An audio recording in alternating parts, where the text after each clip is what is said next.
Ayusha. Hi, Amal. Hi.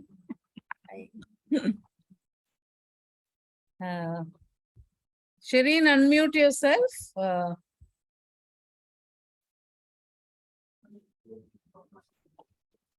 Unmute, Shireen. I did. Hi, Usha. Hi, Amal. And we are going to start now. Yeah. We have a significant other in our company. He's using his wife's laptop, so we see him as Mari. He's hiding behind his wife's laptop, Mario. Hi, Mario. A warm welcome to Dr. Deschu, to our members and guests. I'll begin with a brief introduction to Without Filters. It is a space which supports and encourages the search for meaning through the listening without bias or prejudice. It is a gender space in that it's women's only. But we do have a significant other in our company, so welcome, Mario. Getting through housekeeping. Do ensure your microphone is on mute when listening in, that you switch off video if stepping away from the meeting, and that your mobile device is set on silent. Dr. Deschu informs me that you may take down notes during the presentation. The topic discussion of today's meeting is preceded by the Q&A session.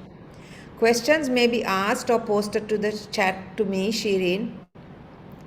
Without Filters October meeting commemorates the World Mental Health Day, the 10th of October. 17 Sustainable Development Goals, SDGs, were adopted by the all UN member states in 2015 as part of the 2030 Agenda for Sustainable Development. A universal call to action to end poverty, protect the planet, and improve the lives and prospects of everyone, everywhere. Ensuring mental health and well-being for all becomes a global priority. The 2022 theme for World Mental Health Day correlates to SDG 3, namely ensure healthy lives and promote well-being at all ages. Health, as defined by the WHO, is a state of complete physical, mental, and social well-being, and not merely the absence of disease or infirmity. The significant implication of this definition is that mental health is more than just the absence of mental disorders or disabilities. Mental health, as defined by the National Institute of Mental Health in the US, includes our emotional, psychological, and social well-being. It affects how we think, feel, and act. It also helps determine how we handle stress, relate to others, and make healthy choices. Sadly, there continues to exist a lack in both awareness and acceptance that mental and physical health are both equally important as components of overall health and wellness. Modern medical and surgical persistent approach to treat the mind and body as two separate entities, the challenges and tediousness of mental health billing, two instances which give rise to the stigmatization and barriers to diagnosis and care. Introducing our host, Dr. Deschu, a GP on the NHS. She counts 5.5 years as a health and well-being GP specializing in emotional wellness for Nuffield Health at Canary Wharf, London.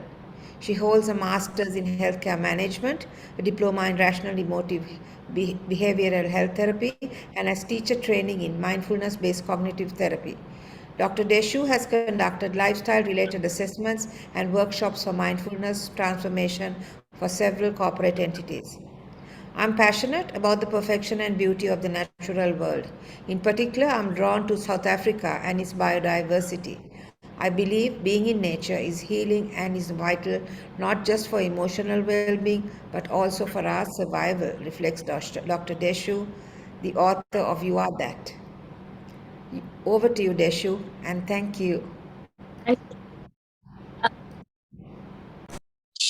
Thank you. Thanks for having me. Thank you for inviting me. I have to say I had a whole thing planned out. I thought I'm going to give you a lot of theory, but I've decided I'm going to take you through my story and then bring the theory in step by step. So my background is in medicine. It's in general medicine, general practice. I've been a health and well-being GP here at Canary Wharf in London. And I loved it. Loved the health and well-being, loved the lifestyle, it was great.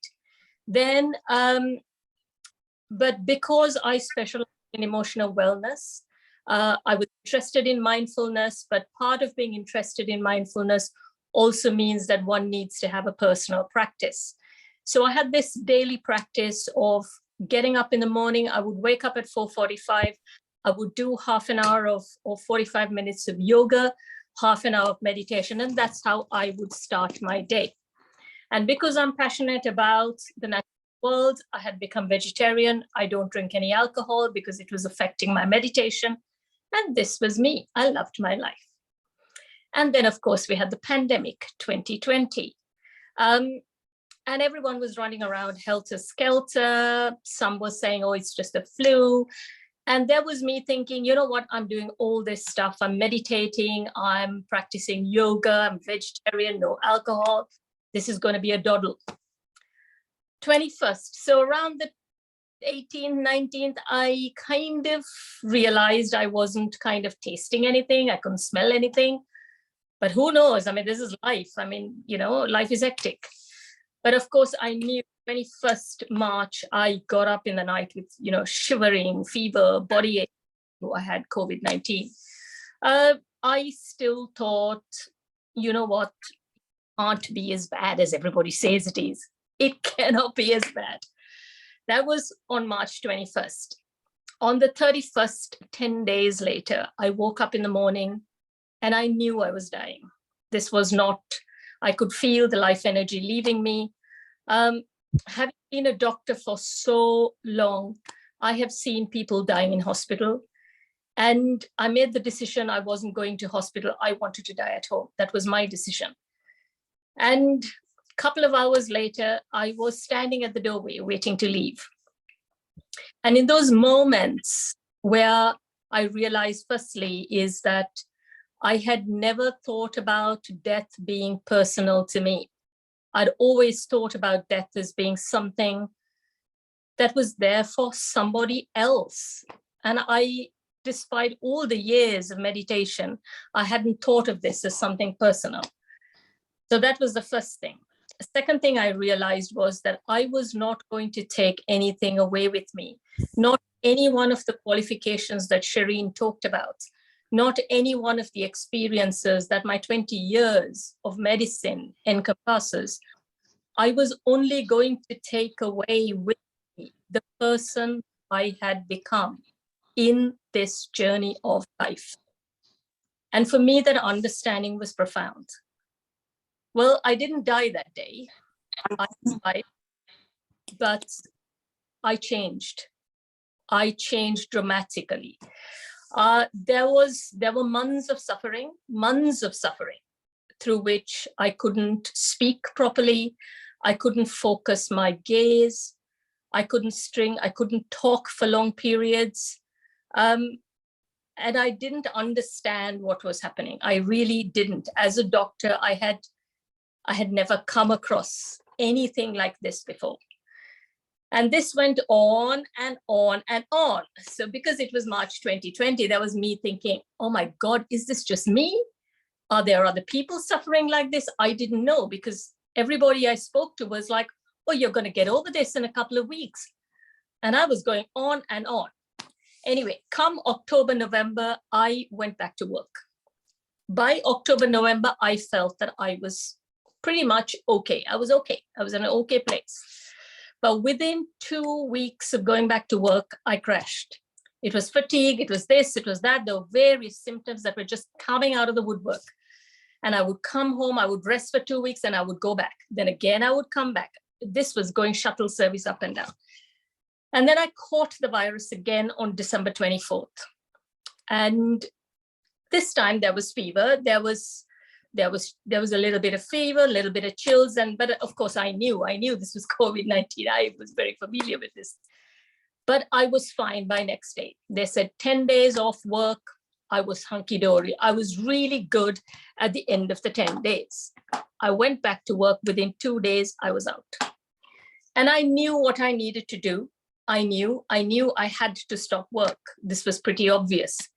But I'd been a doctor all of my life, from the age of 17, from the age of 16.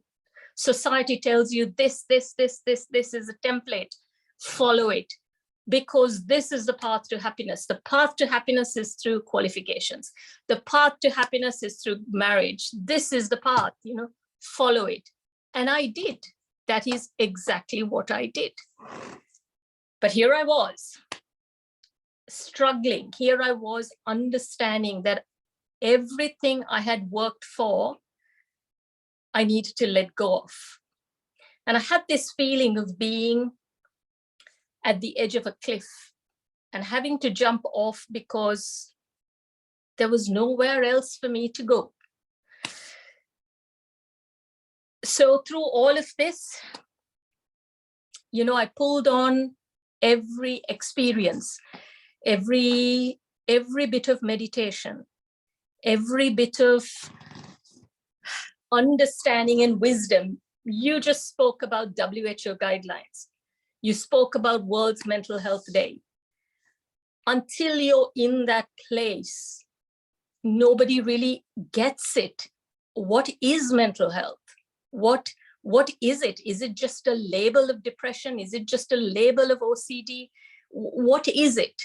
But when you're standing there at the edge of the cliff and you have to jump off, and you have to have the faith and trust that you're going to be okay after jumping off that cliff. I understood for the first time in all of my life that I was being guided to surrender, to trust, to let go. And it was something I didn't know how to do because I'd always been in control of my life, but I had nowhere else to go. I lived on my own. My 18-year marriage came to an end about a year before that. Work was my support system. Work was clearly my empowerment, but this was it. This was it. I was going to have to let this go if I was to survive, because I knew work was not doing it for me. So I decided, I made the decision and I let go. And all I had in the house were my 2 cats. And years of yoga and emotional wellness teaches you something. The practicalities of this, of connecting to a source and energy that you cannot understand, that you cannot see, that you cannot feel.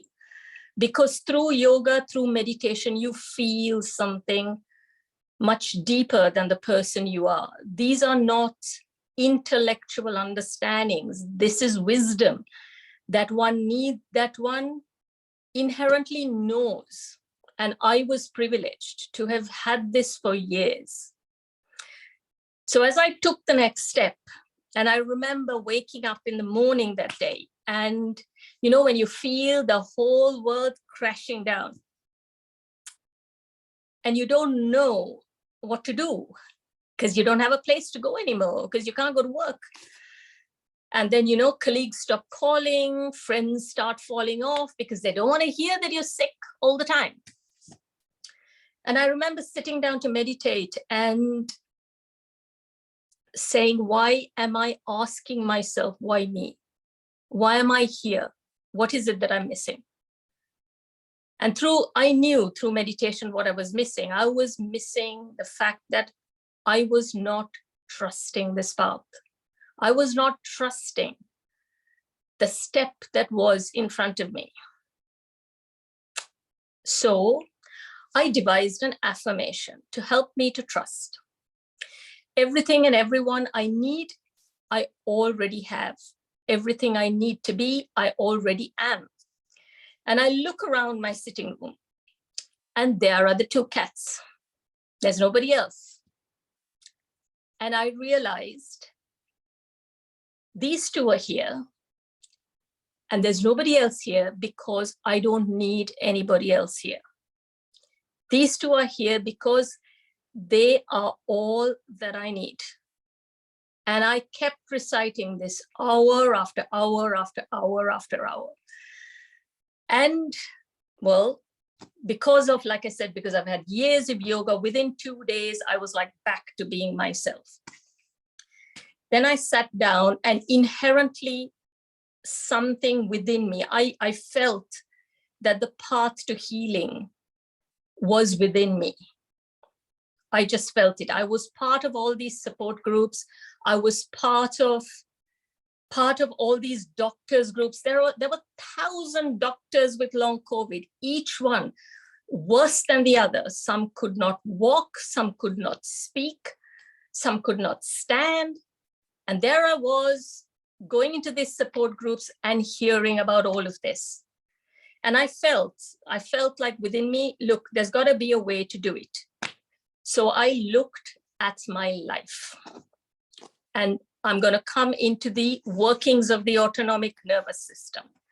I looked at my life and I looked at myself, and I thought, I am a doctor. What is it that I do not understand about the human body? Let's get back to basics. What is it? Where am I going with this? Why is meditation? Why is yoga making me feel better? There is something in these practices. So I go back to neuroanatomy and physiology. You know, the stuff that I thought was uninteresting, the stuff that I thought was boring, the stuff that we discard in medical school because we're so keen to jump into the clinicals. I went back to basics. I looked at the workings of the autonomic nervous system. I wanted to understand what it was about work that was making me feel bad. And I looked at my life. Now, we all know this whole thing about stress. None of us, only those of us who are not in work or who don't know about the medical, about mental health is going to say, you know, what exactly is stress? We all know about stress. We all know that stress is a threat. We all know that stress is, it triggers the fight or flight. We know all this. We all know this. The bankers know it. The doctors know it. The freaking cleaners on the road know it. We all know it. But do we really understand what this means? Because I certainly didn't as a doctor. Right, so I go back to basics and I ask myself, right, how is it that we create our reality? How is it that the body adapts to the external environment? What message is my external environment sending to my body? And I looked at the autonomic nervous system because it is the autonomic nervous system that creates this adaptation, this homeostasis, this equilibrium to the external world. So the external world has an effect on our internal world. Our internal world decides, and we give it the message to do so. Our internal world decides whether your environments, the people you're surrounding yourself with, and the life that you're living is going to put you into rest and digest, which is the parasympathetic part of the autonomic nervous system, or is going to push you into fight or flight survival, which is the sympathetic part of the autonomic nervous system. So this is how the autonomic nervous system works. So I look at my life. O levels. Okay, what does it say? I mean, what's the whole thing? The whole thing is, right, you got to get your qualifications. Then you have A levels. Then you've got your university. From university, you've got job. Then you've got, climbing up that career ladder. So I look at my life, right? I get into medical school. What's happening in med school? It's go, go, go, go, go. You've got exam after exam after exam, huge pressure. From there, you're looking at sick people day in and day out. From there, here I am in London, chasing qualifications, climbing up career ladders, trying to meet targets. So how do you think my body, where do you think my body is going to go? It's certainly not in rest and digest. It is sitting in fight or flight. And I'm not an exception to the rule. This is the way the modern world works. We work on the very edge of our capabilities, because we are faced with a workload that we struggle to balance with, unless, of course, we are one of the lucky ones. We are faced with organizations that tell us we need to do more for less, and we need to meet this target and that target and X, Y, Z. So your body is adjusting to that. I'm going to put the flow out to questions in this moment. Do you have any questions? Do you know what I'm talking about? Is this resonating? Or just a nod will do. Excellent. So let me talk to you about the sympathetic part of the autonomic nervous system. Right, so sympathetic is your fight or flight. This is survival mode. This is what stress puts you into. Okay, so I'm going to give you an example because I go to South Africa.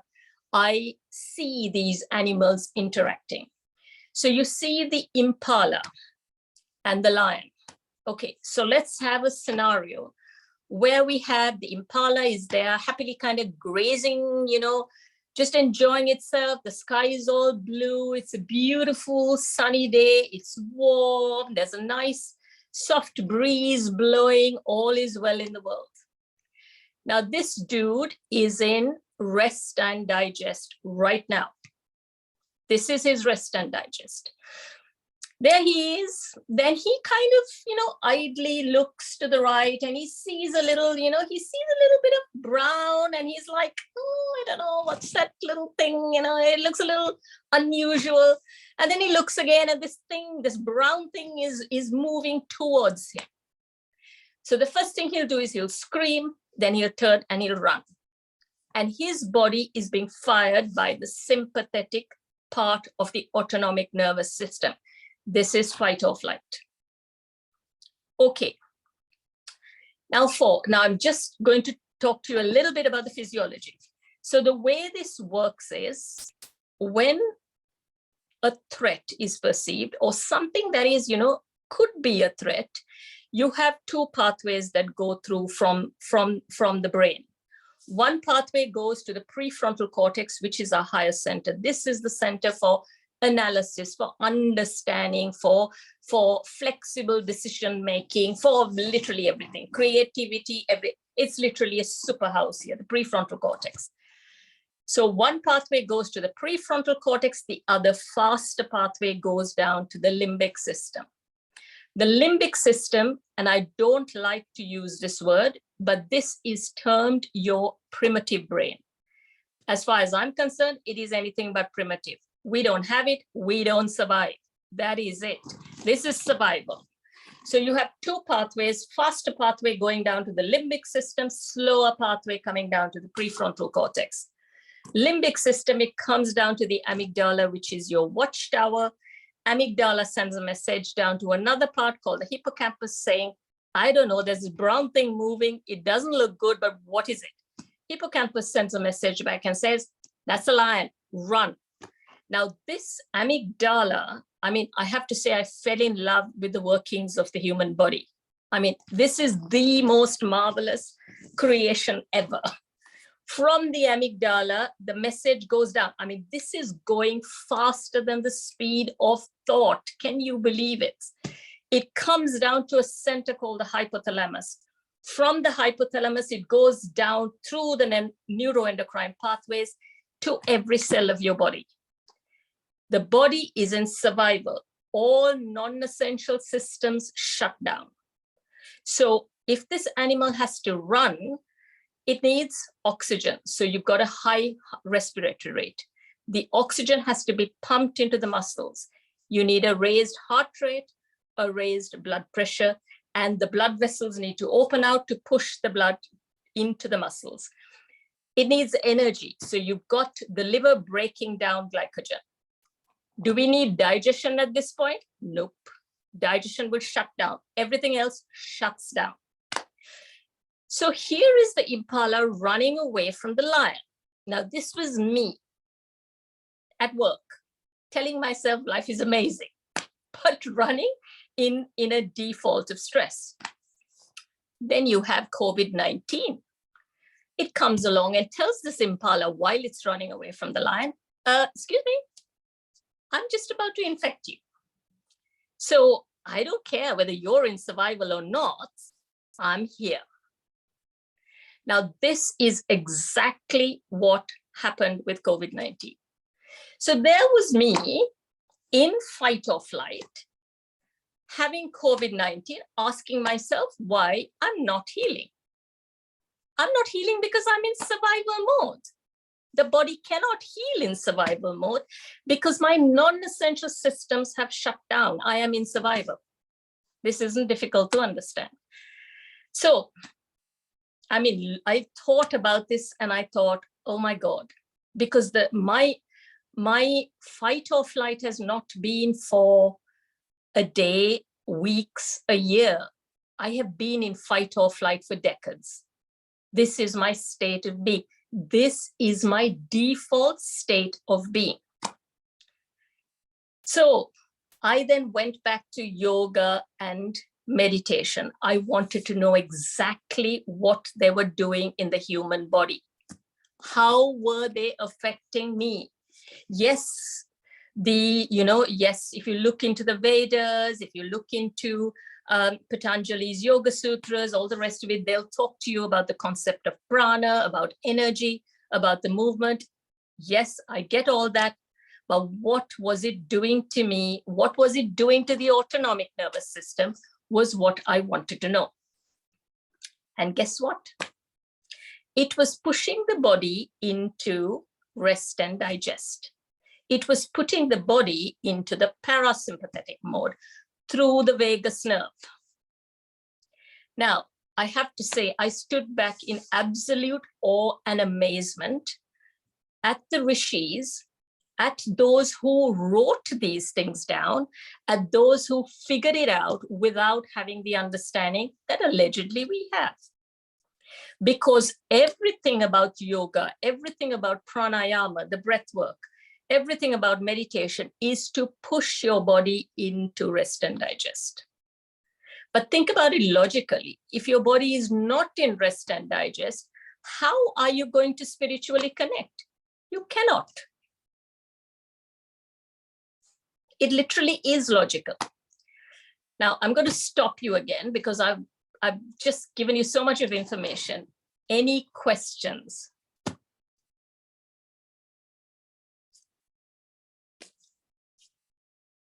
Sometimes decades of fight or flight becomes your second nature. Absolutely. Some of us have lived a lifetime Yep. in fight or flight. You don't know how to move into the rest and digest mode. It's very challenging. Yep. Push yourself into the rest and digest mode. Yep. Because you yourself are your barrier to move into that direction. 100%, yes. I feel very strongly because I'm in that phase of my life. Fully knowing that one is getting on with age, one needs to rest and digest, breathe, meditate, yoga, but I won't do it. Also, doesn't it make us feel a little bit guilty if we are in the rest and digest mode? 100%. Yeah. Yeah, that is one thing that, you keep thinking, is there something I need to do? Have I not done something? Why is it so peaceful, 100%, yes. That again is a societal kind of a stigma, a kind of a ascription that society gives you, that it's sloth to relax. It's sloth to do nothing. You got to be active. You got to be producing. In fact, one small addition to that is I just recently retired and came back to India, and I'm not in a full-time job. And just the other day, I was asking myself, why am I not anxious? What happened to my second nature, which was being anxious? Yes. Why am I so calm? Something has shifted. I didn't even realize that is this change of lifestyle. Yeah. Yeah. And it's uneasy that you're like this. Absolutely. Is it true that sometimes people function far better when they are not in the rest? And I'm your living example of it. I really am. I am your living example of it. So I'll continue, but I'm glad. Okay, everybody's on the same page. So yes, so what did I then looked at the mind-body connection. And I realized that, and I have to say, I can't take full credit for this, because what I understood, and it's really, I don't want to say weird, because for the past 3 years, I've lived a life of trusting every step. But I realized that when we seek, what we need just falls into our lap. And literally that was what was happening. So part of my research, I realized that the body follows the mind. Now, an example is exactly what is happening here with the autonomic nervous system and the brain, but it happens to us every single day. Now, when we get up in the morning and you open your eyes and you put your feet on the ground, you don't have to say anything to the body. It knows what you need to do. You don't even have, you have a vague idea that you're going to the toilet, but next thing is you're there in the toilet. You have a vague idea about the coffee. Next thing is the coffee is there. So your mind, your body follows the mind. And if you've been doing one routine for 10, 15 years, the body is like, I know what she's going to do. I don't need to think about this. I can do this with my eyes closed. I know exactly what she's going to do. So it aligns to what you want it to do, literally, what you have adapted. So there's a fine line between the way the body adjusts itself and what you're telling it to do. So I tell people, you think that you've got a personal robot by your side. That's your personal assistant, a little robot. But this robot works at the speed of your thought. You don't speak to it. It aligns to your every single thought. So there you are thinking, oh, I've got to go clean the kitchen. Next thing you know, the robot's cleaning the kitchen. Oh, I've got to go shopping. Next thing you know, it's doing the shopping. So you've got a robot that is basically aligning to your every single thought. Okay, now coming back to the support groups. So part of the support groups with COVID-19, I realized every time I got onto that group, I was getting on there because I was telling myself I had long COVID. Every single research paper I was opening, because I was doing huge amounts of research on long COVID, it was like, what's the latest? What's this? What does the evidence say? So this is me unknowingly labeling myself with long COVID. Okay, because my every thought is being picked up by this robot. So the robot is holding a label up saying, Deschu, this is what you have. This is what you are. Own it, because this is what you're doing. Because with your actions, you are telling me that this is who you are.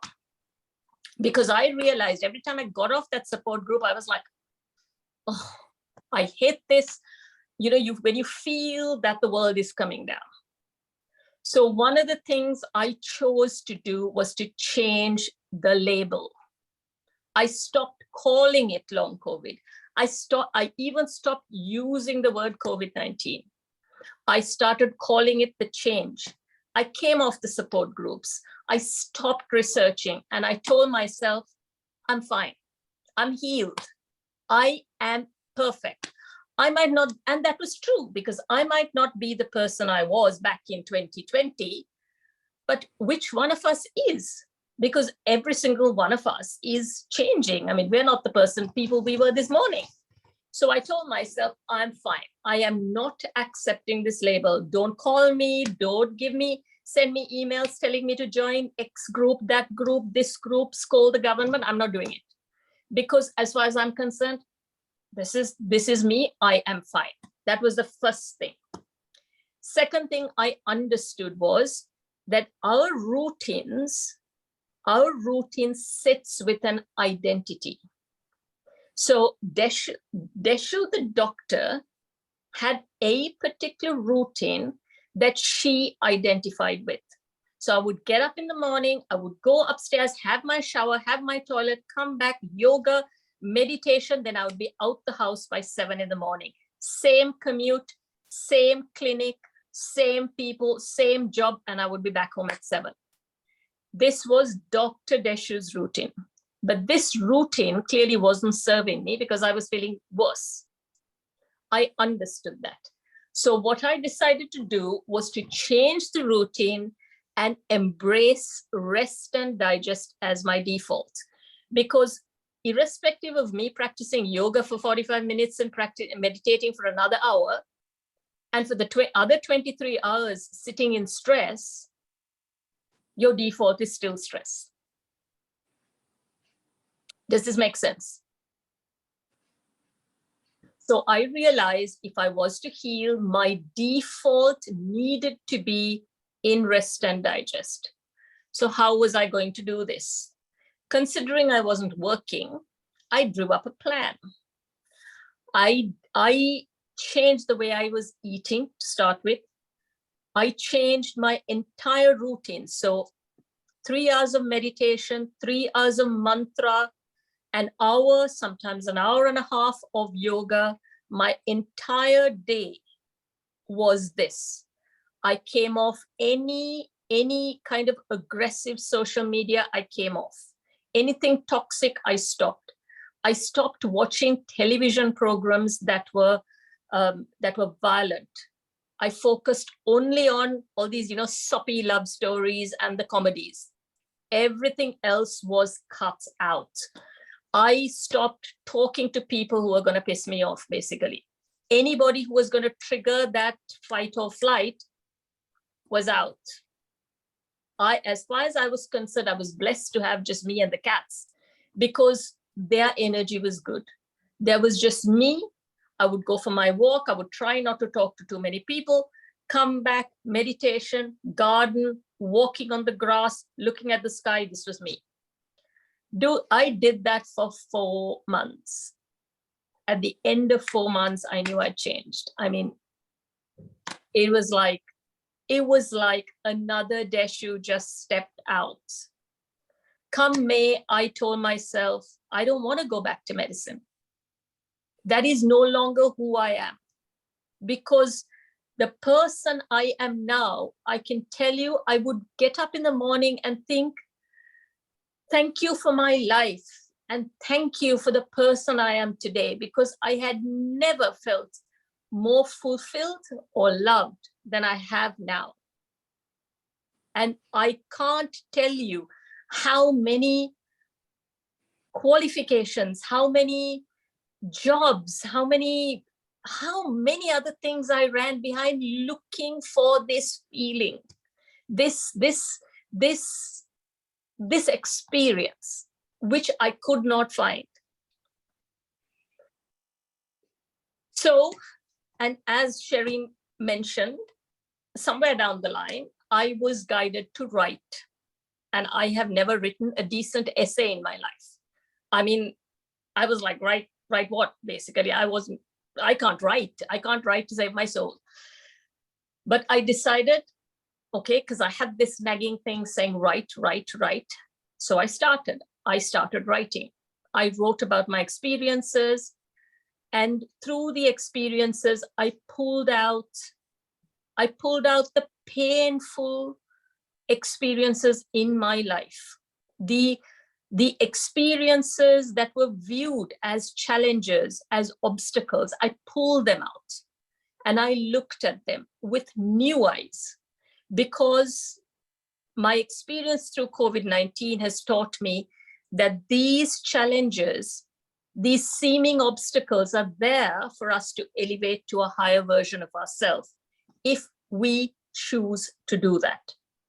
So I looked at all of these painful events and I I embraced them with love and compassion. And that is what the book is about. It is about looking at your miscarriage, at broken relationships, at the death of my mother. I pulled them all out and I looked at them through the eyes of learning, through the eyes of life, and through the eyes of transformation. Because we have learning, we have experience in every single one of those steps. So with the mind-body connection, if you want change, you have to sit there and ask yourself, what message is my routine sending to my body? Which part of me, which version of me does that routine identify with? Because if you want change, you have to start with changing that routine, because you have a very strong mind-body connection. If you're getting out from the right side of the bed and you're doing every single thing you did for the last 10 years, your body is like, this woman doesn't need change. She's doing the same old thing. And then she's sitting there telling me that she wants change. She needs to show me that she wants change. Show me that you want change. Don't get off from the right side of the bed, get off the left side of the bed. Don't go to the toilet at 6 in the morning, go to the toilet at 6:15. Don't brush your teeth the first thing you do when you go to the toilet, use the toilet. Change the routine. Because your external, or every situation that you expose yourself to, is sending a message to the body, because the body is adapting to the external. Sorry, any questions? Yeah. But not having a routine is also detrimental. So Rekha, I'm going to leave that in your hands, because we are all different. Your question, the question is, what version of are you embracing with this routine? Because that is the version of you that you're telling the body to adapt to. Does that make sense? Yeah, it does make sense. I'm just saying, this is something that when we do creativity workshop, we tell them, don't stick to a routine. Creativity comes from taking a different route, changing your routine. And my problem is that I don't have a routine. So then need one. Maybe need one, but the focus here is what version of yourself is aligning with that routine. That is key here. That is absolute key. Because, for example, if a person is, okay, let's say the person is ill, right, okay. Several people with COVID, they will not get up out of bed. So okay, maybe they'll get up, they'll shower, and then they'll get back to bed, or they'll hang around in their pajamas. So what message are you sending yourself here? So the first thing I push myself to do is shower, change. You have to change out of your night clothes. Very important, because there is a message. So before I write, I do not write in my night clothes. I have to change out of my night clothes and get into something else, and then sit in front of the TV, in front of the computer. So and I'm doing this consciously. I choose to do these things very consciously, because I want my body to align to a particular version of me. I don't want my body to think, okay, Deschu's cool, she's just going to chill out and she's going to be hanging around, chilling, and we don't need to get up and do anything. That is not the message I want the body to pick up on. Does that make sense? it does. Yeah. Got it. Okay, so now I'm finally opening out my notes now that I've finished. A very, very important thing that I wanted to say. So I spoke to you about the body following the mind, the labels you give yourself. My God, it is fundamental. And there are so many of us who will go, I am XYZ, whether it is a disease they identify with, whether it is a state of being they identify with. It is like out there. I mean, in any conversation, you will pick up people saying, oh, I am like this, or I am like that. And that word, I am, remember that robot, it will align to whatever you tell it that you are. So if you have a person who is putting herself down, if you have a person who walks around saying that they have cancer, if you have a person who says, you know, they're so angry with themselves, can you see the dissociation? Can you see the disconnect? Because automatically there is a disconnect with the mind body. So this is where your relationship with self has to be fundamental. It is the most important relationship of your life, because you do not leave this life with anybody else. You leave this life with you, and you are responsible for you. That is it. I mean, I used to tell this so much to my patients, and they would sit there saying, oh, you know, but what about my daughter? I said, I don't care about your daughter. You're sitting in front of me. This is you. If you are running on negative, if you are running on empty, your daughter's not going to get anything. That is the bottom line. So this is fundamental. So the words I am needs to be followed by something very, very positive. It needs to be, I love myself. I love my life. I mean, so many of us, we tell ourselves we are spiritual, some of us are religious, but we hate our life. So there's a dissociation there completely. Does this make sense? So the one thing I'm sorry. Can I add on that, Deschu? It's about also dissociating with one's emotions. I think you touched on it, the fact that I'm angry, and then you reframe the narrative to saying I have feelings of anger.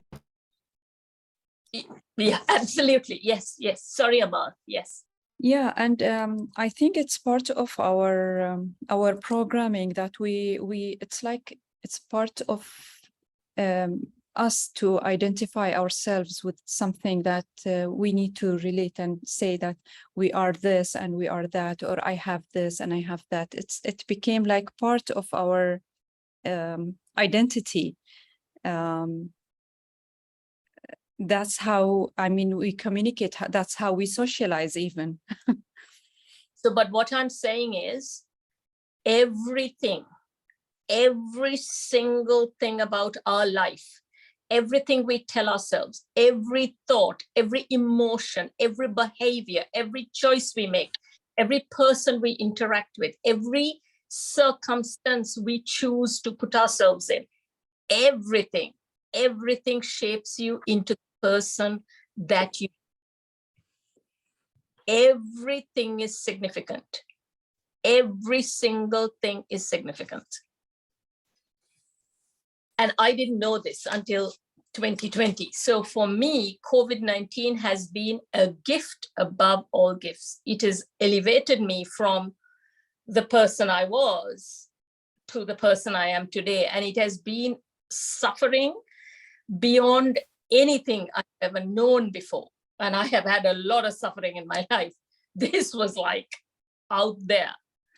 But for me, every step has been worth it because of who I am today.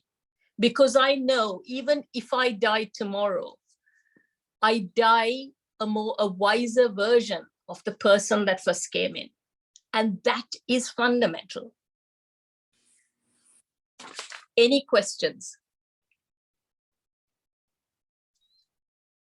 So we talked about labels.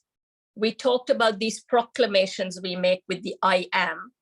We talked about, so the reason I brought this robot in is for you to take it with you, that when you make these statements, you think about that robot standing there and you remember to hold yourself back. Yeah. Right. So so how do we create our reality? I forgot to ask you, Shireen, how long do I have? You have time, Rekha, we start 3:30, 4:35, 5. We have 40 minutes more, Rekha? Yeah, up to 5:30, Deschu. Okay, cool. So fine. So I'm going to talk a little bit about how we create our reality. Very important. So again, so one thing I do ask of people is to trust yourself. If something I'm saying does not resonate, trust yourself that ready for that. This is not with you. Just let it go. Only that resonates. And I say this, the understand that we are all different. We see life in different ways. And what is you will so be able to, okay, thoughts. So thoughts are fundamental in creating our reality. So I put thoughts and beliefs in one pot to make it easier for me. But thoughts, when we drill thoughts down, when we look at the physiology of thought, thoughts are they're actually electrical impulses, literally electrical impulses that literally jump from synapse to synapse. These work through neurotransmitters, they work through chemical pathways. Now, thought can come through a set of roads. You're breaking up a little bit. Yeah, Is it only yeah. for me or for everyone? No, for me too. Oh, okay. Deschu, yeah. Someone's mic is on because I was hearing. Okay. It felt more like your connection or. Yeah, there was a connection instability. I too felt it. I thought it was my end. Okay, You can could you just go back 1 minute back and start Okay. again. can you hear me now?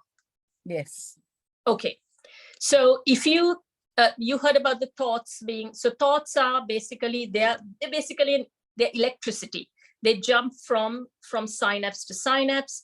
They run through, they're basically facilitated by chemicals called neurotransmitters. But if you look at thoughts, thought pathways, they can be compared to a road system. So if you have a thought which you don't use, basically it's just one of those one-off thoughts, basically, that thought is a little path which is overgrown with weeds, something you're not using. But the thought pathway that where you're constantly analyzing and reanalyzing and thinking and bringing into your reality, that is a motorway. So when you are faced with any experience or situation, the brain takes the path that you always want to use. So it goes down the motorway. So a lot depends on what your motorway consists of. So is the motorway a judgment pathway? Is the motorway a gratitude pathway? Is the motorway one of self-love? Does this make sense? Yeah. Now the issue with these motorways and issue with the thoughts are very closely connected to your emotions. So you have a thought, but automatically you're going to feel that whatever it is you're telling yourself. If this we'll take this person who's judgmental, and judgment is a thought pathway that I find quite addictive, really addictive. So you start judging one part, and then suddenly you realize you're judging your entire life. I mean, nothing is good enough. Whether it's the chair, whether it's the cooking, whether it's the cook, whether it's the house, everything is a problem. It's not that that's a problem, but you're using this motorway that you have created for judgment. But what happens when you use this is, like I said, it's connected to emotion. What you're going to feel is dissatisfaction and disappointment. True? Because the thought pathways, as I said, it's chemical, it's electrical, neurotransmitters are connected to the emotions, but these emotions are also chemical pathways. They create a weather pattern in your body. And the issue with these chemical pathways is they have the capability of aligning all cells to that particular frequency.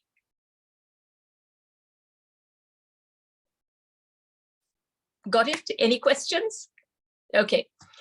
Now, if you have heard of the law of attraction, the law of attraction states that like attracts like.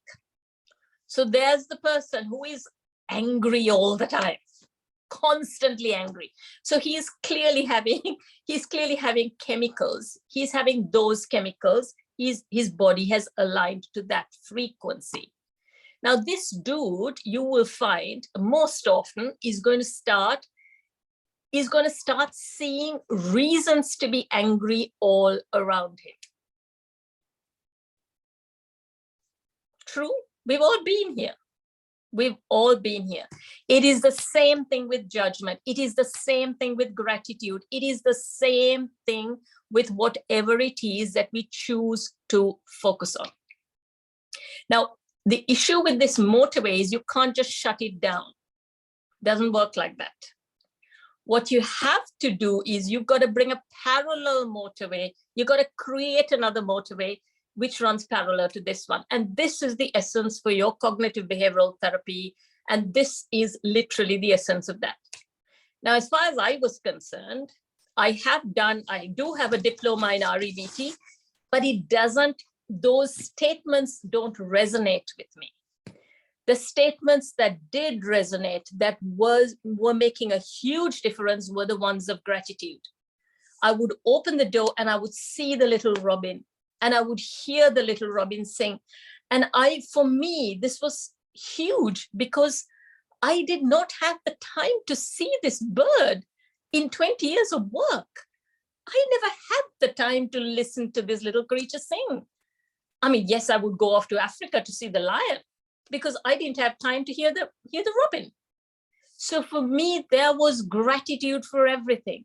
For the grass that I was standing on, for the sunlight that was falling on my skin, for the wind that was caressing my face. And I was feeling this. It was resonating really deep within me. Now, with this gratitude, what happens is I'm not just parroting it out through my head. I am feeling this. I am feeling the appreciation. I am feeling it, and I am understanding for the first time that life is the greatest gift that I have been given. Now, you go on thinking like this, give it 4 weeks, give it 6 weeks, give it 8 weeks, you can see how the person changes. Any thoughts? Any questions? Any statements? Please feel free to share.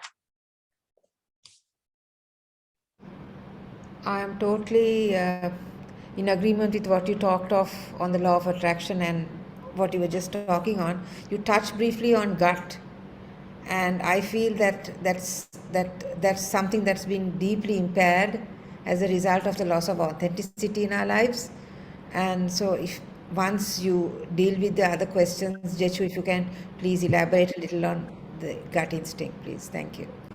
Okay, right. The other thing I didn't tell you, I don't know, some of you would have heard about it, is the concept of neuroplasticity. Okay, do most of you know it? If most of you know it, then I'm going to move on. Okay, right. Okay, so neuroplasticity, when mindfulness first came out, so let me rewind. So we have always known that the brains of children have the ability to grow, basically, and for want of a better word, let's use the word grow. But they've always thought that the brain of an adult does not. That was the understanding. Until, of course, mindfulness came out. And there was a need for the evidence to come out to say that mindfulness was working. So one of the things that was done was that the brains of monks who were meditating in Tibet were basically they were scanned. They were given functional MRI scans. And then they scanned the brains of normal people like us.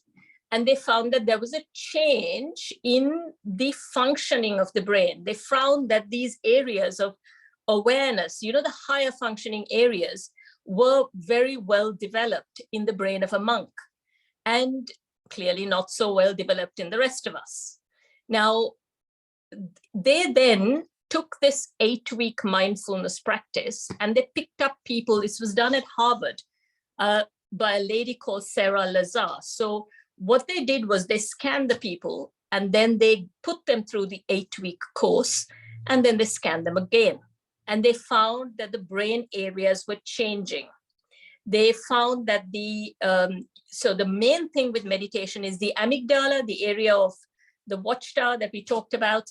You find that it doesn't light up as much. Basically, it functions clearly, but it's not one of the better developed areas, because clearly the monks are all in Zen.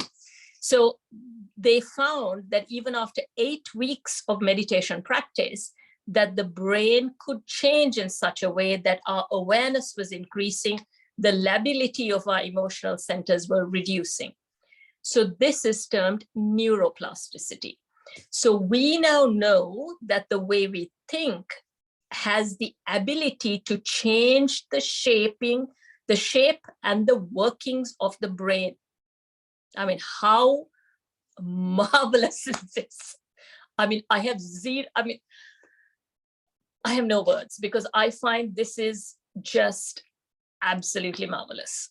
So it comes down to the fact that the body follows the mind, the brain and the body will adapt to the way that you want it to work. Any questions on this? Because the way we think is much more powerful than we think it is. Let's put it that way. That's the way I can put it. Any questions? No, fine. So I just wanted to touch on neuroplasticity. So we spoke. So thoughts, emotions, the behaviors and routines, this all constitutes literally your internal environment. But your external environment is connected to your internal environment. But you create your external environment through the choices that you make. Choices which will bring you to the environments you inhabit. Your environments will include your home environment, your work environment, the people you surround yourself with, fundamental, and of course, the life you live. So if you have a person who is spending 3/4 of the day engaging in violent computer games, how do you think their body is going to align to that? If you have a person who is going to spend a majority of their day, we'll say, and that's pretty much what most of us do, working in a high stress environment where they are focusing on risk, how do you think that brain is going to adjust? But you can see what I'm saying. Yeah. So the environments you inhabit, the people you surround yourself with, and the life that you live creates your external world. But this external world, your autonomic nervous system and the mind-body connection has to adapt to this. But the same way you use the choices that you make, the choices that you make are made with the lenses that create the person that you are. I'm going to repeat this. The choices that you make as you stand at the crossroads of life, they are made by the person. They are made by particular lenses through which you see life. So the person I was as a doctor in a high pressure environment, that was a different lens that I was seeing life. So I was always going to make choices through that lens. The person I am now no longer works as a doctor. I am spending hours in meditation. I will sit for 2 hours in meditation. I will sit in listening to chants for 2 hours. I am surrounded by nature. I will make choices through a different lens because the person I am is different. So although my environments, the people I'm surrounded by and the life I live creates the person I am, that person has particular lenses through which we make the choices that then continue to create our environment. So it is a continuous process is what I'm saying. Now, when we look back at these lenses are also shaped by who we are, our personalities, our ethnicity, our country of origin, our families, how we've grown up, our education system, the people we are surrounded by. With so many things make you the person that you are, the challenges, the obstacles, the experiences that you had in life. Yeah. But these lenses are fundamental. These lenses are fundamental. If we go back to Steve, the little impala on the game reserve, running away from the lion. Okay, and we assume that Steve is human, of course, and we'll say he was running away from the lion, but we'll say he had to make choices in that time. We'll say, I don't know, Steve was a high-functioning executive, even though he was running away from a lion, and he had to make choices. Those choices would be made through the primitive pathways of the limbic system and not through the higher functioning areas, because the body is in fight or flight. Does that make sense? But if Steve is sitting there, looking up at the sky, and oh, the wind is blowing, and he's munching his grass, and oh, nothing is wrong with the world, that dude is going to make his choices through the prefrontal cortex. So you can see that our state of being, when we make the choices that define our life, is very important. So you have the young lady who is looking at society and thinking, oh my God, everybody else has got a boyfriend, I need one. And she's running around looking for this partner. Now that is a fear state. The fear that I might not get the correct person. And then you have the other person thinking, oh, you know what? I am so chilled. I have such a good life. I don't know, if he comes, he comes. If he doesn't, he doesn't.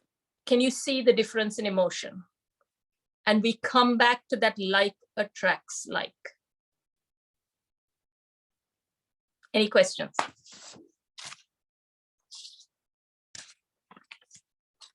No questions. This is well away from it, but when you were talking about the boyfriend story, I remember one of our, I was doing an elements course, and then we were doing the chakras, and this similar kind of thing she did touch on. Are you going to touch on chakras? No.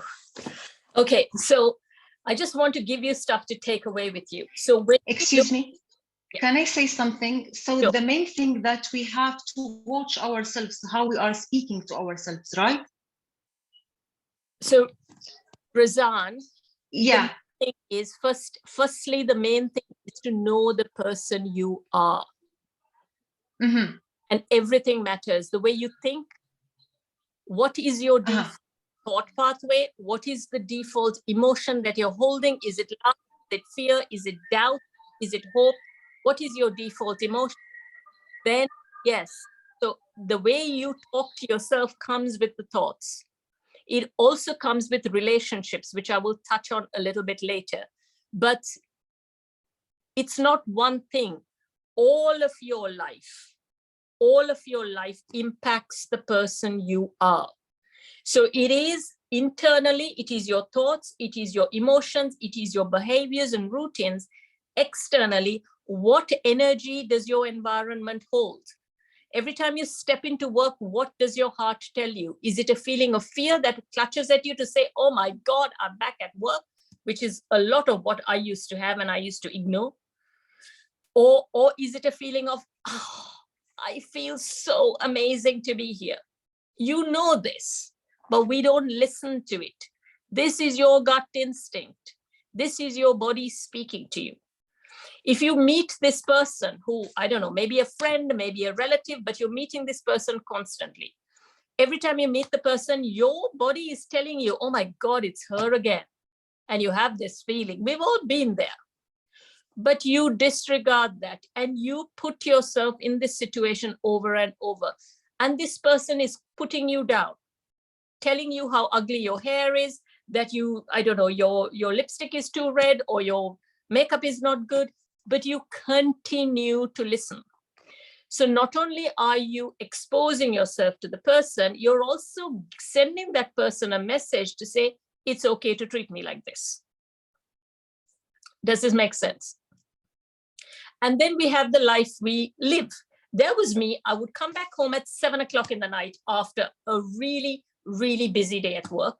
I would be so tired that I can't even cook to feed myself. I would have just enough energy to feed the cats.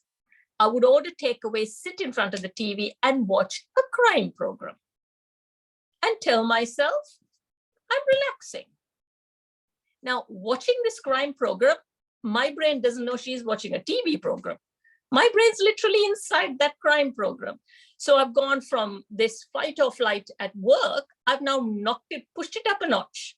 And there I am in the middle of this whole crime thing in the US. And then I go to sleep and I get up really tired and shattered. And I'm like, why am I so tired and shattered? Does this make sense? So it's not one thing. It is everything I've talked about. Everything. Actually, I'm trying to control my day from the beginning of the day by counting my blessing, by writing every blessing that I have, even if it was something I didn't recognize it. Thanks God for the sun. This is, I start writing in this way. Thanks God for the air. Oh, thanks God for the new day that you have already given to me. This is how I start understanding myself, counting my blessing, because we have many challenges that in our life, it's not easy to control it by only our thoughts. So I'm trying to control my thoughts by writing my thoughts. And I feel since 1 month and ago, I feel it's working with me by writing what I'm thinking about, counting my blessing. This is how I'm starting to understand my mind and my brain. So I used to tell my patients, firstly, you can write down your 3 things, but I used to tell my patients every single moment, you look around for something that you're thankful for. Even if your train is late and you're running like, oh my God, you pull out that one thing that you're thankful for. You look for the bird, look for what we take so much for granted. Look for the bird, for the sunlight, for the blade of grass, because this blade of grass is giving you oxygen. Look for the little things that we don't see in our world. That is what creates the foundation for life, literally. And if you keep on getting used to, as you said, giving gratitude, thank you that I'm alive, it tells you that you're alive.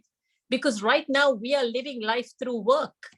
So if that's all you see, you don't even see this beauty that is around you. Make sense? So environments. In terms of environments, you need to feel the energy. And you can feel it, whether it is a room in your house, just stand in the middle, close your eyes and feel the energy. What energy does this room emanate? Same thing with the office, same thing with the workplace. As you step into the workplace, what is it that you are feeling? If you're feeling that, oh my God, it's just another day and I'm back at work, something in that environment needs to change. Now, not all of us can change our work, but you can change something in that room. You can change. So when you're changing something, it needs to be a color. It needs to be something that gives you a vibration. So you could put a pot there, a plant there. It could be a cushion. You could change the place that your desk is at, but change something. And it's exactly the same thing in the house, particularly in the room that you spend most of your time in. I would strongly recommend having your own space. Even if it is a corner of a room, make it your own space, because then you have the colors that you want and it holds your energy. Very important. So cushions, rugs, paintings, change it all. In terms of people, you've got to be very switched on. If you're walking away from somebody and you're feeling like crap, Why are we exposing ourselves to this person? Clearly, if this person is your mother, father, or somebody in the immediate family, and you can't do anything about it, yes, well, that's a different story. There's a whole pathway that I can give you on that. But the issue is that so many of us, we keep on exposing ourselves to someone who makes us feel like shit. I mean, come on. So pick up on that. If they're making you feel bad, then you're picking up on that negative energy. And the more you're exposing yourself to that, you're telling your body, this is where I want to be. That's why I'm putting myself in this situation. So this is very important to pick up on. Third thing, we've already talked a lot about this, is of course the way that you live your life. So nourishment, as Shireen mentioned, so nourishment is not just the food that you eat. Nourishment is the food that you eat, the exercise, your spiritual practice is fundamental. We live on a planet that if you come out, now in Africa, if you step out, and you guys probably have this, I don't have it in London, but in Africa, when we step out in the night and you look up at the night sky, the Milky Way is so close you can reach out and touch it. It is so close. And when you look up at the night sky, you realize, I realized, I am an insignificant life form on an insignificant planet. I am, because our planet is one amongst million other stars. Who are we? We're smaller than this dust form. But when we look up at the night sky, you know that everything moves to the laws of physics and maths. You know it. You step out of your house and you look at everything that is around you, everything that sustains our life, the trees. We can't live without them. We cannot live without them. The blades of grass, they're all producing oxygen. The bees, if the bees die out, we have 4 years, after which the human civilization dies out. So your relationship with the source is everywhere. It is everywhere. Whether you want to label this source, the universe, oxygen, I don't know, a plant or whatever it is you want to label it. There is a source of energy that gives you life, and you need a relationship with it because it sustains your life. And this is not a religion I'm talking about, because it is all around you. It is everywhere. But the night sky, you can see it the clearest, simply because we don't appreciate what's around us. But when we look up at the night sky, you appreciate that you're on this planet, which is one amongst, I don't know, something like 60 million or 60 billion stars. So that relationship is fundamental, but that relationship calls for responsibility, because your life has an impact on this planet. So everything that you eat, how your food is sustained, the relationship you have with this source, everything matters. Everything goes to create your life. Because as you look around you, you realize that I realize my life is sustained by non-human life. Without these trees, there would be no life. But we don't think about it, but we need to think about it, because there is understanding in the relationship we have with everything. So your nourishment is the food, is the drink, or lack of it, as the case may be, the spiritual experience, your exercise. All this is nourishment.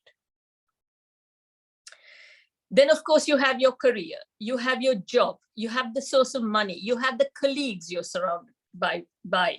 Then you have your family, you have your friends, you have your house, or the environments you have around your home.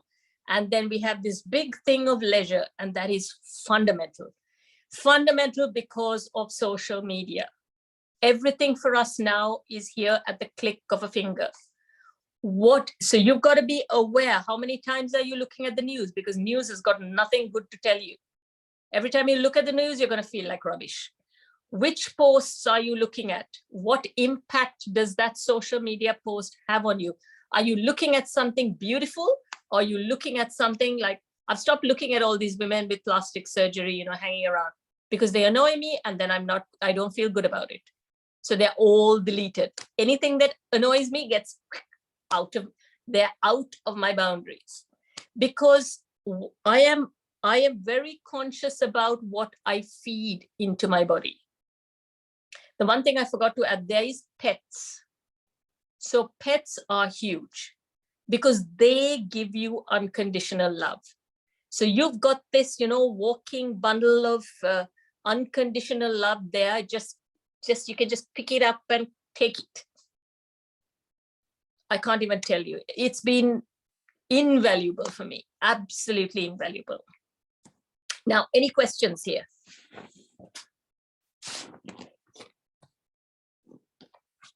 I'm just like rushing through this just to kind of finish it now. I have a question. Yes.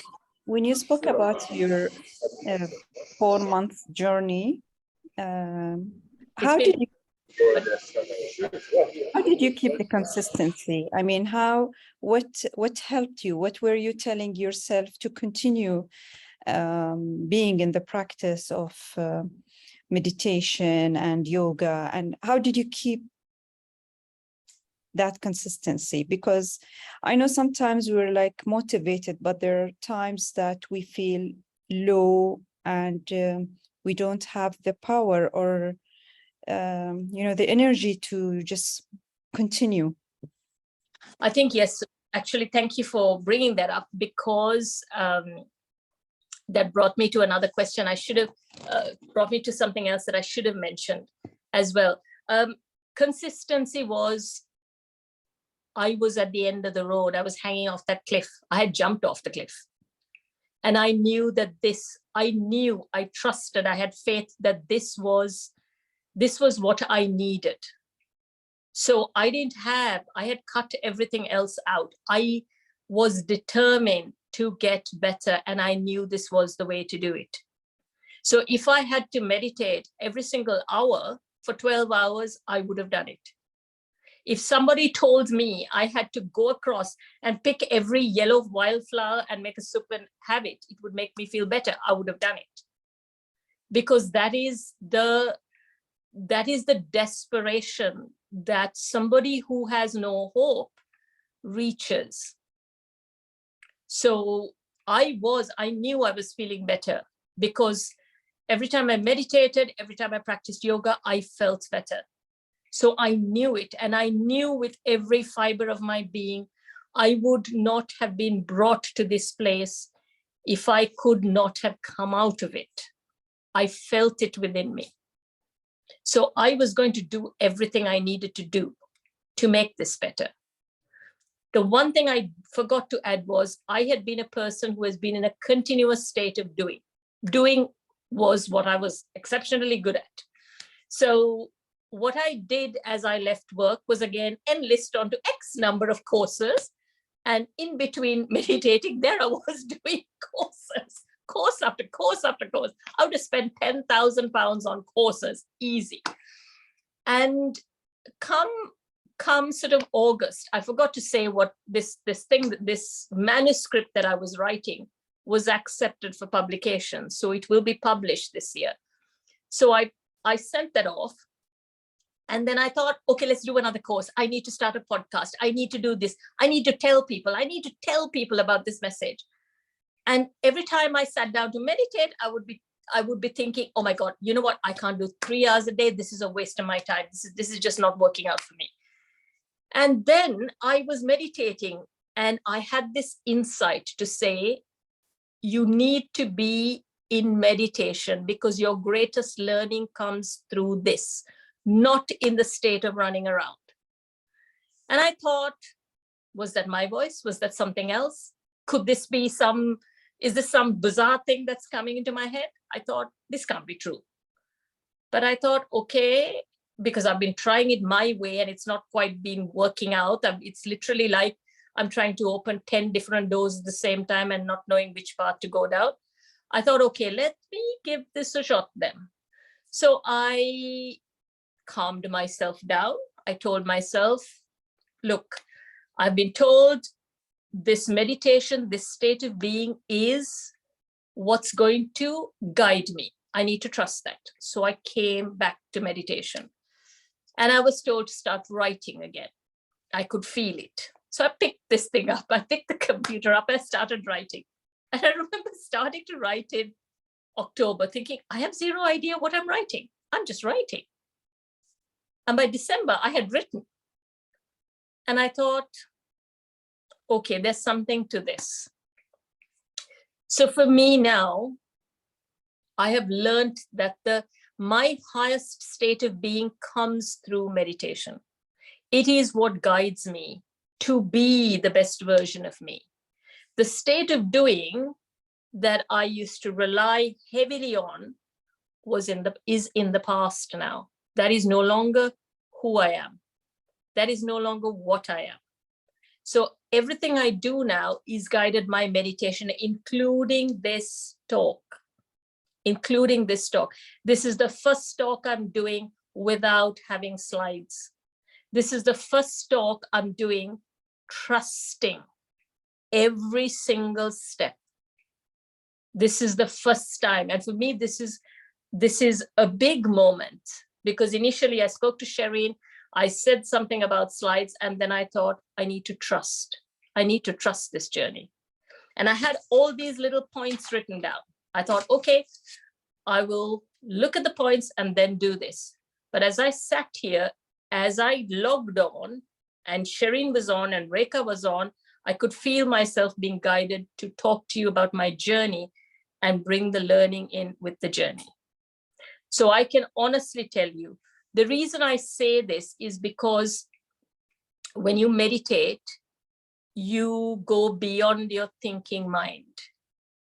And it is an experience that is very hard to describe. But when we are doing, you're working through the thinking mind. So you're working through the lens through which you're looking at life. But when you're meditating, you're in a different state of being. You've let go of that lens.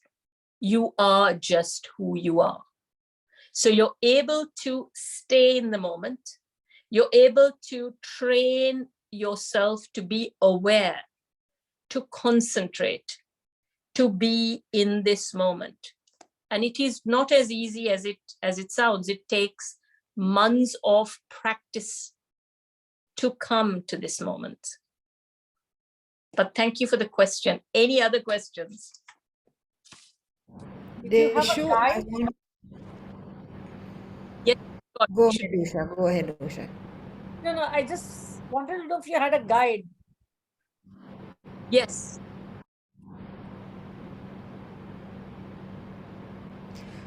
What I wanted to ask you was, I mean, were you always with at least in the back, I mean, a thought or a feeling or a notion that these spiritual practices will help me? Was it there in the back, or when did it come into your domain of thinking? When I was a girl, as a small child, and I was born into a Christian family, I was a practicing Christian.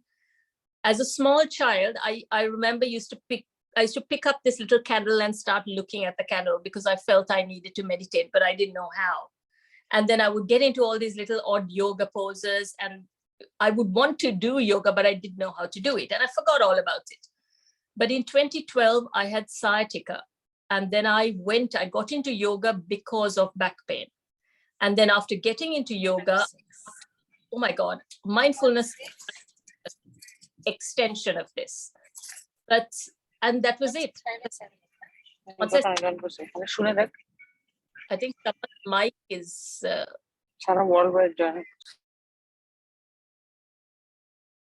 someone's mic is okay. Once I started the teacher training for mindfulness-based cognitive therapy, a part of it was that you'd had to do it every day. You needed your own practice to teach. So what started out as a teacher training, finally, I didn't do the teacher training. Because it changed me, I kind of elevated from that. That was the beginning. But no, I came to all of this as a result of back pain. Yeah. I forgot we should do the guided meditation. Is it too late to do a guided meditation? No, we do have time. How many minutes are we talking about? We'll do maybe 15 minutes. Yeah, we do have the time. Okay. Any question? There's a lot more that I can go on about, but I don't want to kind of, because there's so much of information that I think after some time it's just going to kind of, oh my God, it's just too much. I have one question. When you say that, we don't engage with anything that affects us or makes us feel negative, isn't that a kind of avoidance? And is that very protective? Because then if we are forcefully exposed to a situation, will we be able to cope? So what I said was, it's not about not exposing yourself. And we are always going to expose ourselves to these kind of situations. But if you continue habitually, daily exposing yourself to that particular stimulus, that changes because your body will align to that. That's what I mean. If you're continually doing that, yeah. A one-off is okay. We're all going to meet. Is it normal? Yeah, sure. Go ahead, Razan. Is it normal to feel afraid that I'm going out from my comfort zone? Because I have my comfort zone. Is it normal to feel afraid from going out, to know myself more? Absolutely. Absolutely, because we've gone through a lifetime of pushing ourselves away. Majority of us don't even like the people we are. We don't like the way we look. We don't like the people we are. Nothing we do is good enough. So then suddenly you're here faced with this situation, and there's me saying, you got to love yourself. And to love yourself, you got to know yourself. And it's frightening. What if I don't like the person I am? What if I'm a bad person? But it doesn't matter who you are. Sorry, I've got a question here. Yeah.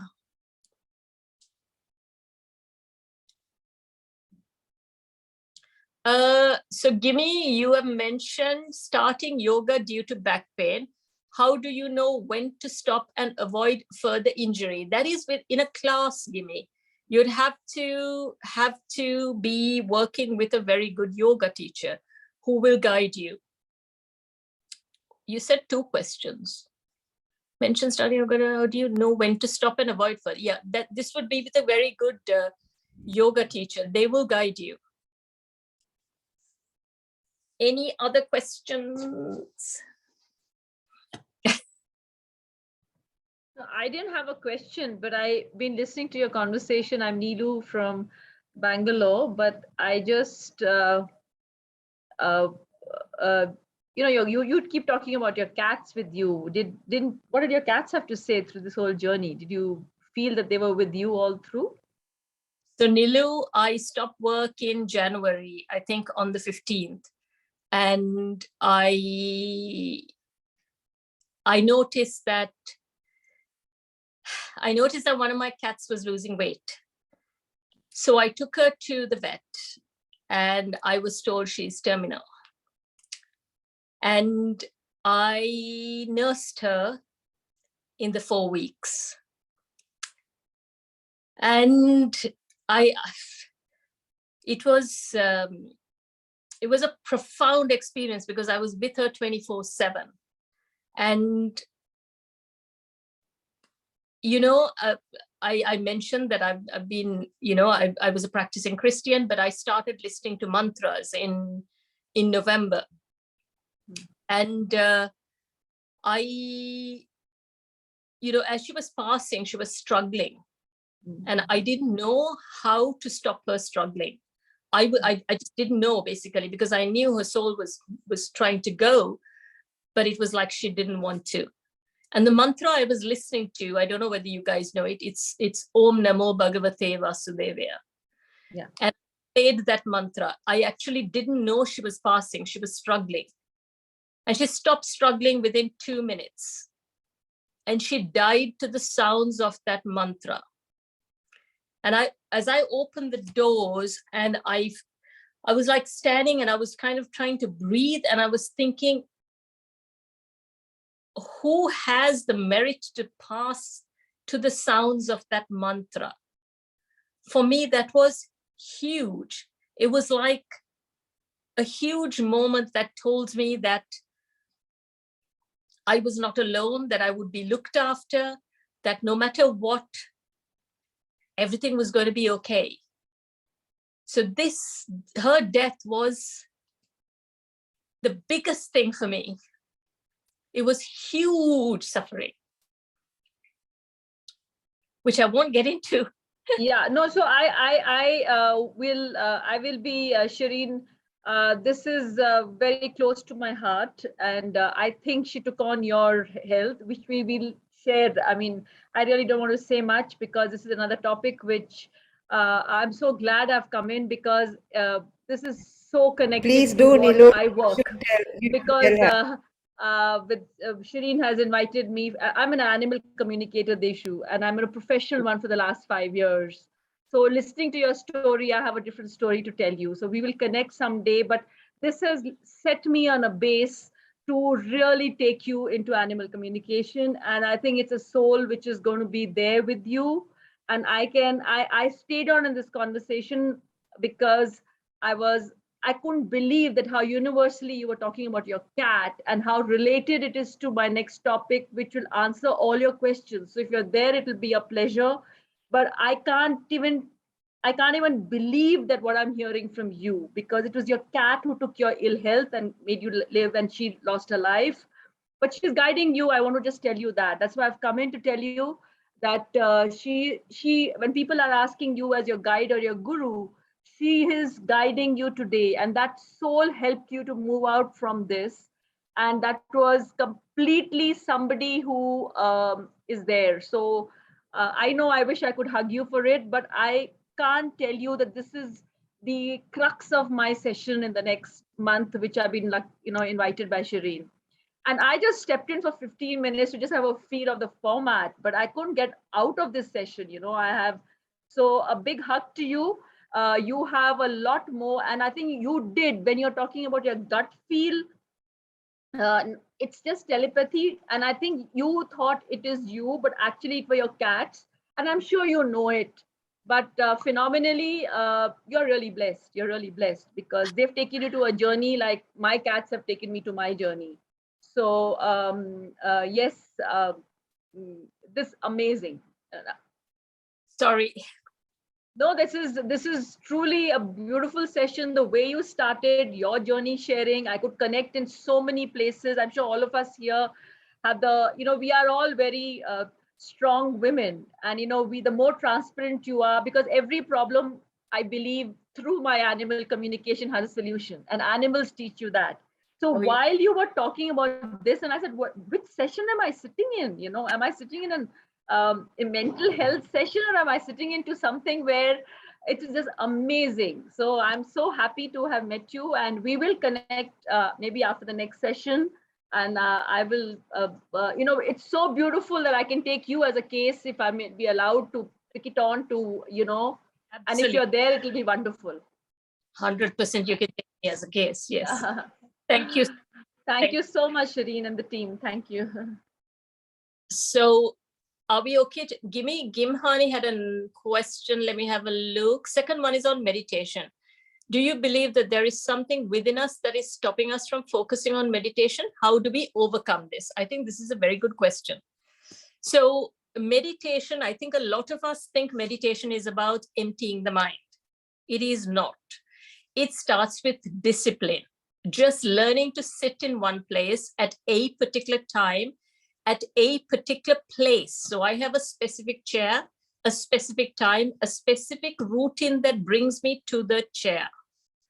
Now, you'll have good days and bad days, but just being able to, if you can sit for a couple of seconds and stay with your breath, you'll find the mind has run, as you will when I take you through this meditation.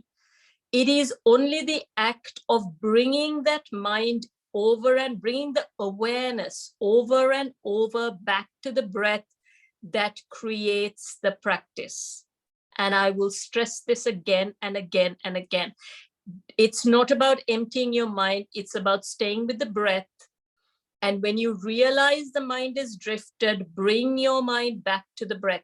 over and over and over again. You can start with whatever amount of time you want. The moment you sit, you realize you want to scratch a place. You'll have a leg that you want to move. Oh my God, should I move it? Should I not move it? Maybe this is not the way to do it. This is all the mind talking. You don't have to act on it, or you can act on it. You just have to be aware of it. When you realize you're off, practicing, you're off, preparing for your next holiday, when you realize you're there, bring yourself back to the breath. That's all you have to do. It's just the discipline of sitting, that discipline. I also do this to music, because I find that the moment I play that music, my body is like, she wants to meditate, boom. It's ready, it's ready and available. If I don't do it to music, be having to communicate, okay, dudes, we have to meditate now, then that takes a little bit more effort for me. But everybody is different. It might be that you just want to go outside and sit under a tree and feel the wind. That's cool. Whatever you're doing, even if it is a simple act of eating, you can mindfully just slow everything down, just slow it. Just slow everything down. Everything can become a meditation. Gimme says, thank you. But any other questions on meditation? I think that's important. If I may say that Amal, who's sitting in with us, is my yoga and my meditation, my mindfulness teacher at Namaste.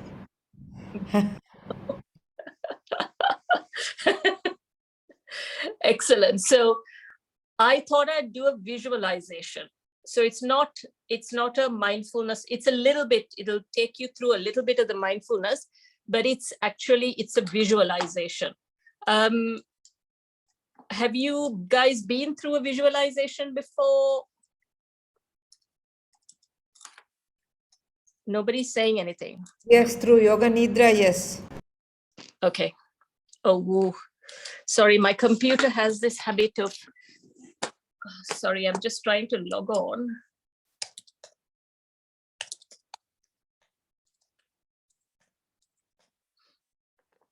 It has a habit of going to sleep. If I kind of stop looking at it for 5 minutes, it has gone to sleep.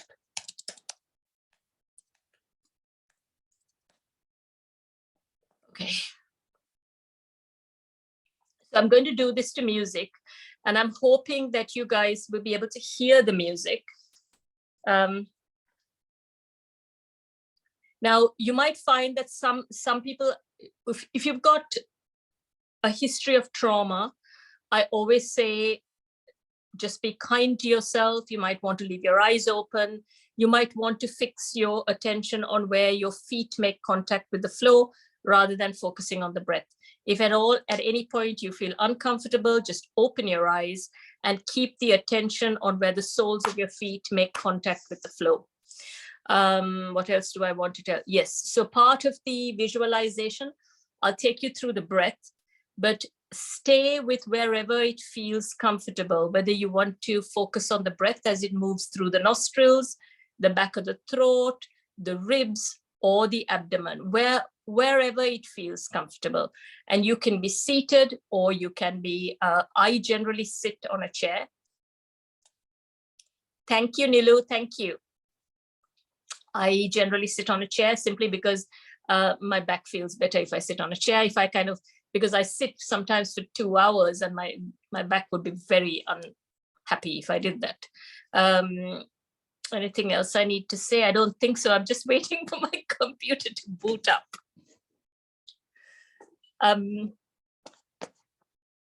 Yeah. Amal, do you have any insights to share about the yoga and meditation? Anything you want to share?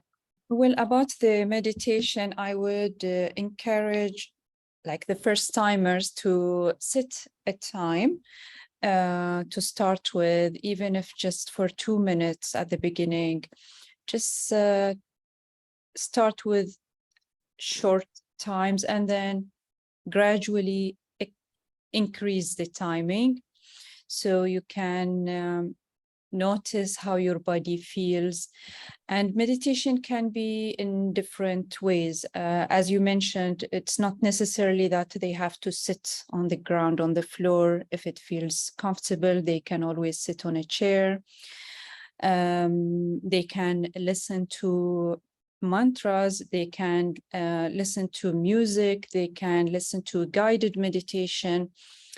Some people find it easier for them to listen to something rather than just to sit with their thoughts.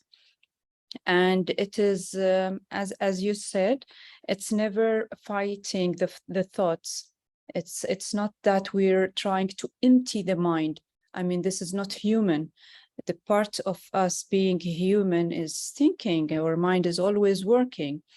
It's the idea not to engage with the thoughts. So whenever thoughts come, we try to connect back to the breath, observing the movement of the breath in and out of the body, in and out of the nostril. And gradually, eventually, thoughts will be like visitors moving in and out. We'll become observers of the thoughts, witnessing the thoughts, not engaging and allowing the thought to control us. And by controlling our breath, by connecting with the breath all the time, we become in control of our thoughts and our body, control even the inner state. It's the breath is the back door of the nervous system. So if we have control over our breath, we have control over our nervous system.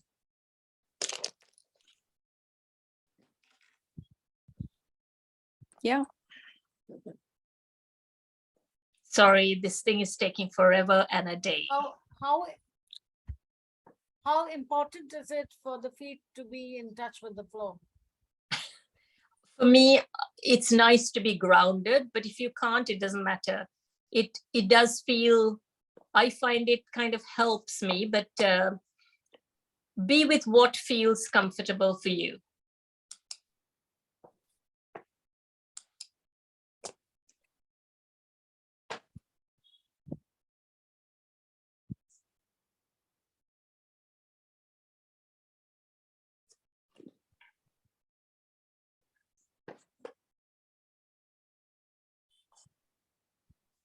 Right, finally.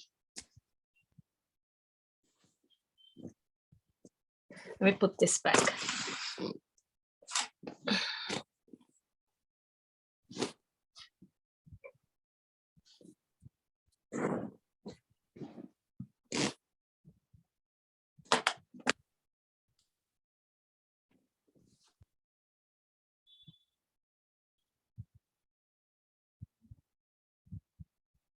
Sorry.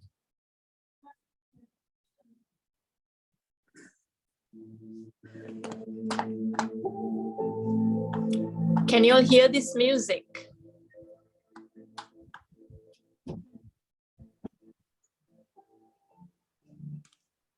Okay.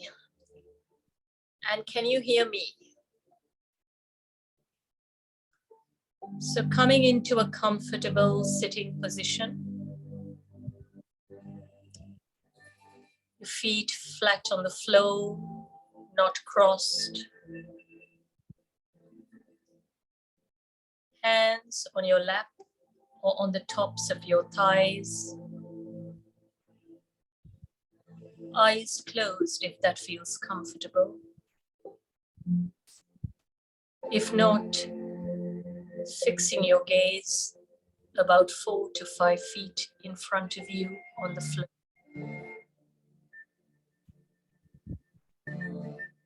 Just embodying a sense of being present in this moment.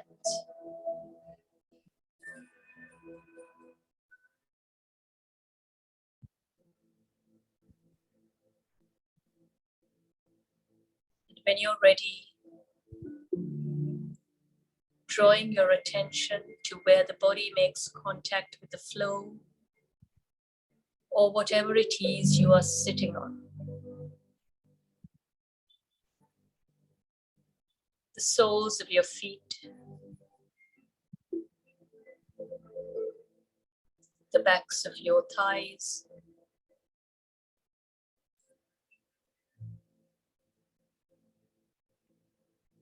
and your hands.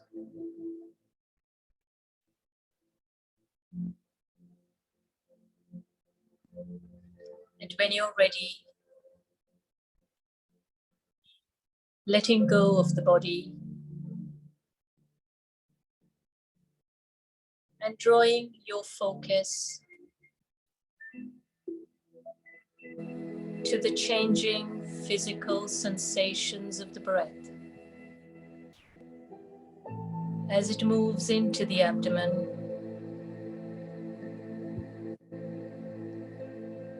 and out of the abdomen.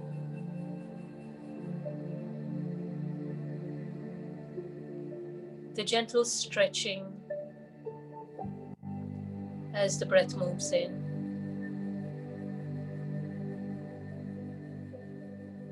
And a letting go as the breath moves out.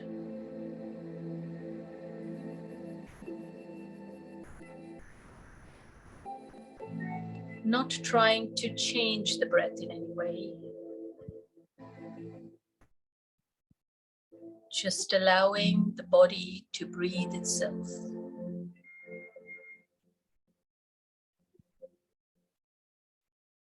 This moment and this breath.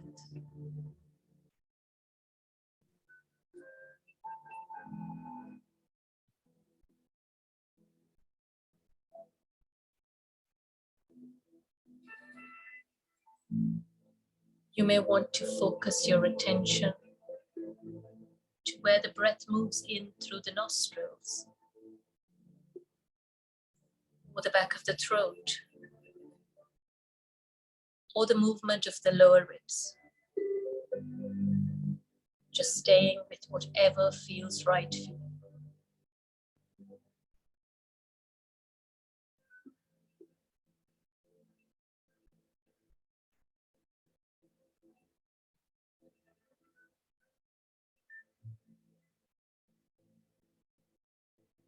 And if you realize that your mind has drifted, just acknowledging what the mind is doing.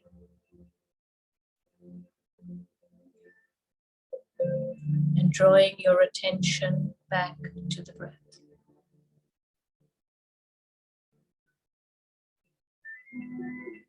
This moment and this breath.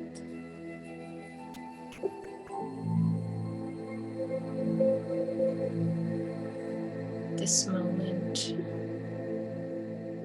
and this breath.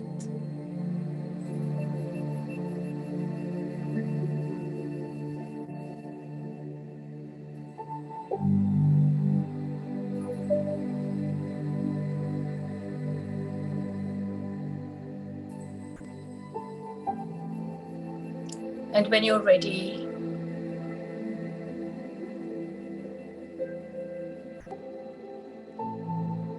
letting go of the breath.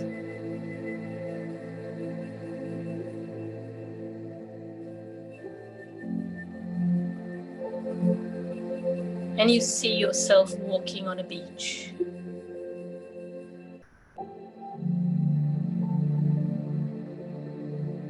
There is no one here but you. And as you take the next step, you feel the wetness of the sand, the spray that hits your face, and the warmth of the sun. And you are trusting as you take the next step, and the next.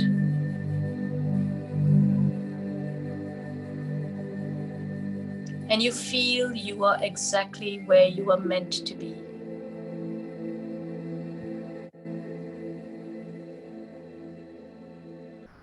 You feel the peace, the oneness. For you are a part of everything that is here. You are the sun. You are the sea.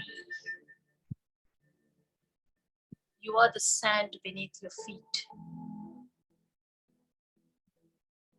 You are all that is here.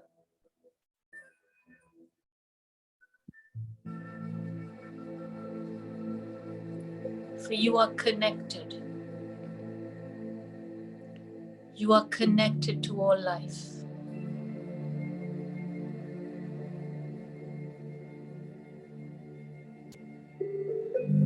You know this, you have always known it.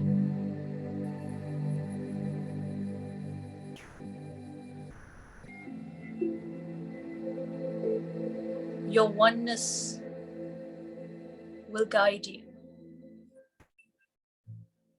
And every single one of us is so much more than we think we are. For we are limited in our thinking. But when we are a part of everything, we are unlimited.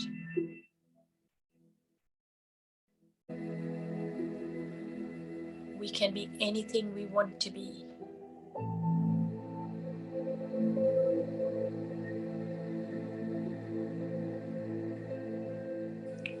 And as you look up, you feel this light that radiates through your being. You feel every cell bathed in this beautiful light. The love, the peace, the goodness surrounds you.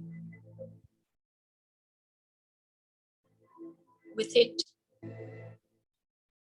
you know that you are always loved. You are always cared for.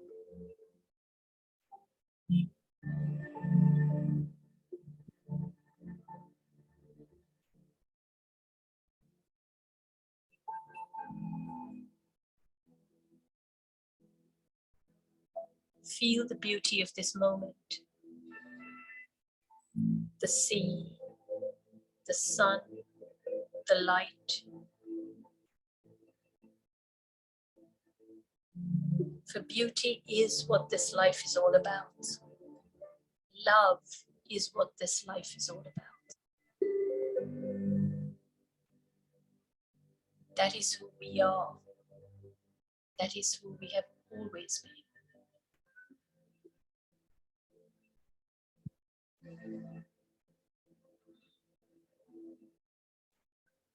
And as you take the next breath, let go of the beach and become aware of your breath.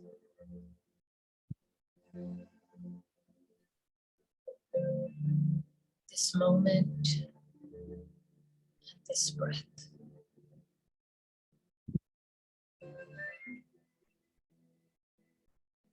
And when you're ready, let go of the breath and become aware of the body as it sits here.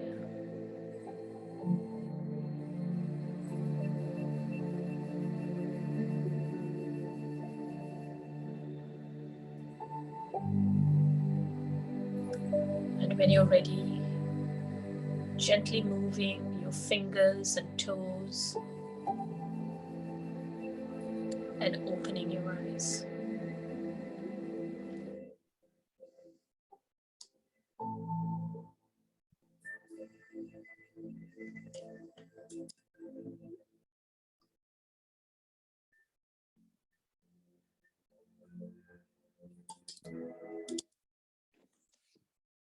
How was that?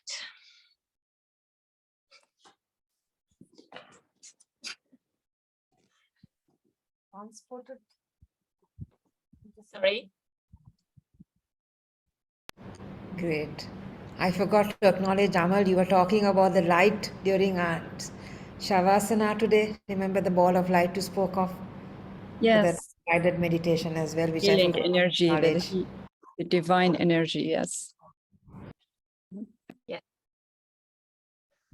Okay. You can Right. see my smile. Good. It's wonderful. Oh, good.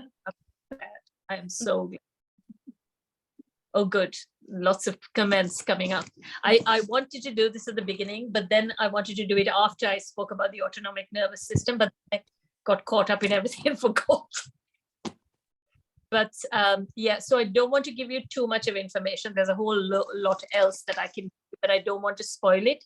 But this is what being in the parasympathetic rest and digest state feels like. This is it. This is it. This is what life is like. And it comes through this state of being. Amal, you spoke about it. You asked about how we get away.